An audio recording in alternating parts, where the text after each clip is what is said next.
Update time. So progress. All the bolts broke loose, which is awesome. Also, shout out Ryobi, Weekend Warrior, what? But back to the problem at hand. This is actually the new used turbo. I'm using quotation marks, but there is no in play on the turbo shaft, which is awesome. Looks bad, but should be fine. This guy is the dead turbo.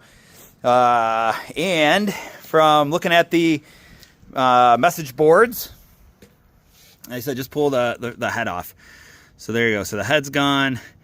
Got to put the the manifold's gone. Pull the manifold off the head, and that is where we are.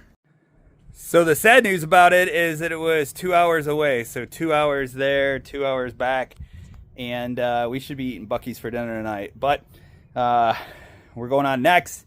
Got gaskets. We should be good to go. And it's as heavy as it looks, so we'll see how we line all those up. But progress is looking good. It's to be continued.